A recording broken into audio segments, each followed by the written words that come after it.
हालिया इदाद-ओ-शुमार के लीक वाक़ये ने जिसमें चीनी कम्युनिस्ट पार्टी सीसीपी के 1.95 मिलियन कारकुनों की शिनाख्त को बेनकाब किया गया है, ने चीन को दुनिया भर में फैले हुए जासूसों के वसीह नेटवर्क पर रोशनी डाली है।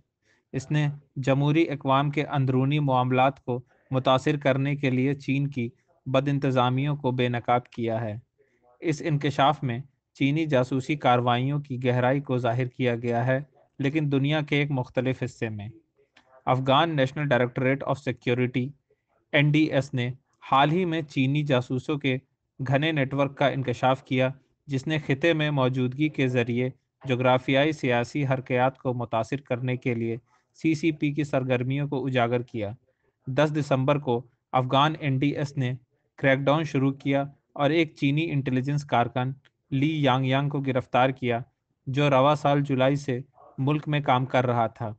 यांग यांग को उसके काबुल की रिहाइशगाह से गिरफ्तार किया गया था। एनडीएस ने उसकी रिहाइशगाह से असलहा, गोला बारूद और धमाका खैर मवाद भी बरामद किया, जिसमें कीटामीन पाउडर भी शामिल है। अफगान एनडीएस ने इस दिन एक और चीनी जासूस शाह हुंग को काबुल में उसके शीरपुर रिहाइशगाह से गिरफ्तार किया। सर्च ऑपरेशन के दौरान हुंग की रिहाइशगाह से धमाका खैर मवाद और दीगर इंतहाई काबिल एतराज़ मवाद बरामद हुआ।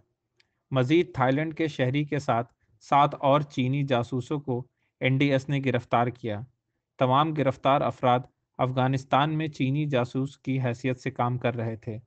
अफगान सिक्योरिटी फोर्सेस और इस मामले से वाबस्ता अफराद ने इंकशाफ किया है कि ली यांगयांग और शाहूंग जासूसी नेटवर्क के सरबराह थे और ये दोनों ही हक्कानी नेटवर्क HQN के कमांडरों से मिलते रहे हैं। ख्याल किया जाता है कि Pakistani agency ISI Haqqani network और चीनी इंटेलिजेंस एजेंटों के माबीन सालिस की हैसियत से काम कर रही है। माहिरीन का मौक़िफ़ है कि चीन पाकिस्तान के ISI और दहशतगर्दी की तंजीमों के साथ मिलकर काम कर रहे हैं।